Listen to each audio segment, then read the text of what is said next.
Working with the clear plastic and Bandai kits can actually be different from working with the regular polystyrene that a lot of the kits are made out of. So, in today's video, I figured I'd show you guys how I work with the clear plastic pieces and show you guys some tips and some tricks on how you can save your nippers and avoid damaging your really high quality side cutters. Let's get it. This channel is proudly partnered with Midwest Hobby and Craft. Get tools and kits processed quickly and delivered right to your door. Working with clear plastic from Bandai kits is going to be a lot like working with the regular polystyrene that we're used to. However, there are some key differences between the two types of plastic, and it's important to understand how to work with these in order to protect our tools going forward. So, without further ado, let's get into the workstation and start talking about the two differences between the two types of plastic. Alright, so here we are here at my station, and what I have here on the table is actually going to be the two types of plastic, clear plastics that you're going to find. So the one on my left here is going to be the clear plastic that you would find with a normal kit, and that's going to be something like this section here for the master grade barbetos, which is going to be just a regular kit that has the opaque plastic, which is going to be the regular polystyrene, and then you're going to have pieces like this, which are going to be the clear plastics. I don't know if it's a polystyrene, but it's definitely a different chemical mixture, or however you want to say it, because it's a lot tougher than the regular polystyrene and it makes it a bit more brittle. So working with this is going to be very different. But the same thing can be said for kits like this. This is my master grade double Zeta Vercal, came with the clear plastic, and this is going to be a lot more similar to this type of plastic here. It's still the clear plastic runners. It looks a little bit cloudy compared to like the very clear, I'll bring it closer, the very clear transparent of the barbetos versus this has a little bit of a cloudiness to it. These two are going to be approached the same way. So I'm going to go ahead and put the bigger runner off to the side and just focus on the barbetos runner for now. When it comes to the working with these clear plastic bits here, it's important to remember that they're going to be a bit tougher. So if you do have a pair of your single bladed nippers, do not use that for this plastic. You could damage them.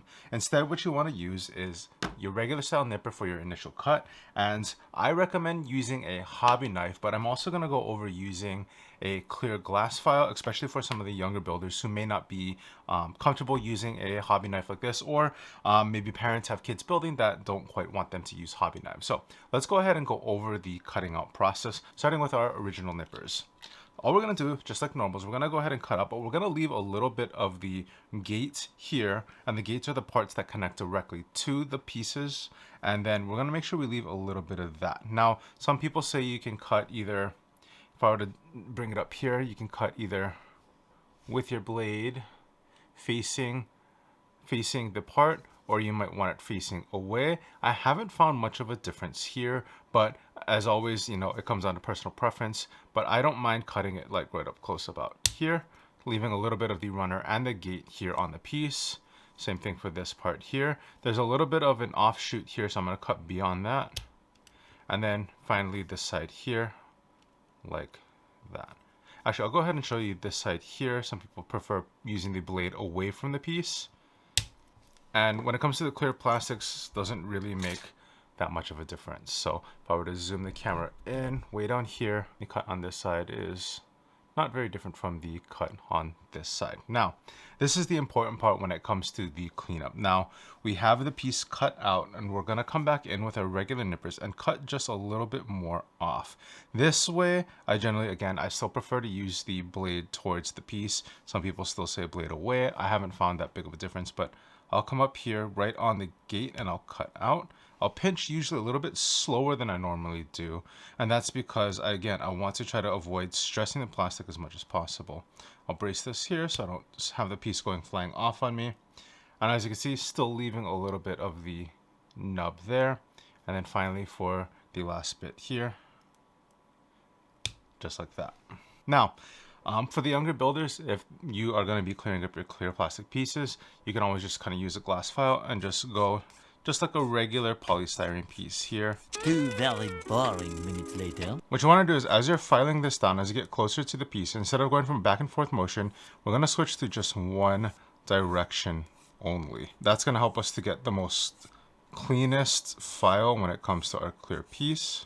And there you go. It's hard to see because of the clear plastic, but that is going to be our nub right there. So I'm going to go ahead and zoom it out just a little bit. And next thing we're going to do is we're going to go over the same thing with our hobby knife. All right, so now let's go over what we're going to use the hobby knife for.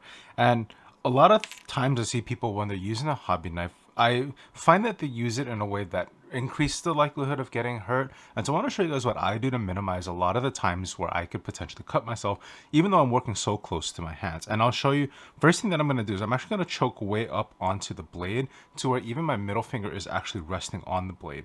Second thing is I'm going to use the bottom, as much part of this bottom portion of this blade as I can, and avoid anything beyond the front half of this blade. And what that's going to allow me to do is that allows me to shave the nub off, right? And so even if, God forbid, something happens where I cut really far, right, I could push this into my finger and not cut at all, because there is no actual like cutting motion happening. It'll bump my finger and that'll be fine. So choke way up on the blade and then choke way up on the piece as well. Doing this allows you to get a good purchase on the piece. And what I'm going to do is, instead of just cutting the piece clean off, I'm going to just shave off little bit by little bit.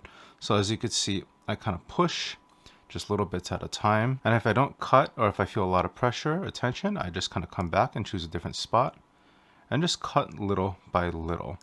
What you're going to find is you can leave a lot more of the nub on from your initial cut, and this will allow you to really kind of clean up the nubs on your piece.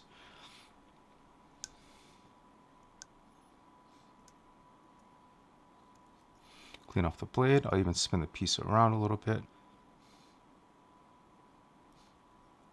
Come back to the original position. And now that I'm kind of close to the end and I just want to do a little bit of shaving, that's when I'll come up to the tip and I'll just do really tiny little scratches, kind of like this. And what this will do is this will just catch any sort of little raise that's against the piece.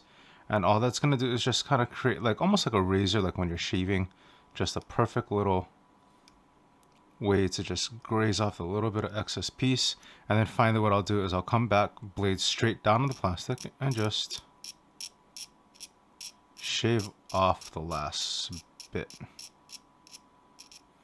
And once I feel that is completely flat and straight across, come back in, give it a scratch, and there is our side that we used our hobby knife with. Now bring it back around to this side. This is the side with our glass file here, and this is the hobby knife side. So ultimately, either one works really well. I prefer the hobby knife because I have a bit more control, and plus I find it to be a lot more enjoyable, a little bit more therapeutic for me to use the hobby knife than it is to use the glass file. So generally what I prefer to do. Either one works perfectly fine. If you want to be a little bit safer, the glass file works really well, but for the hobby knife, all you want to do, choke way high up on the blade, choke really high up on the piece, use the bottom portion of the blade as much as possible, and shave away. Just cut a little bit at a time. Once again, find just a piece that you can get your purchase of your blade on once it starts to push through. Cut down and across. Then when you get down to the piece, come up to the tip and you can just shave little by little. And even if there's a little bit of a stress mark there like you saw, just shaving that down and then coming back across the blade. There you go. Even if there is a bit of a stress mark, you can clean up nubs just like that. And there you go. So there you guys have it, a quick video on how to work with the clear plastic from Bandai kits. Let me know in the comments below if you guys have any tips or tricks that you like to use in order to keep your plastic looking nice and clear without getting any of the stress marks in that clear plastic. With that said, guys, thank you so much for joining me today. I hope you found some value in this video, and remember, take care of yourselves, take care of each other, and I'll see you in the next one.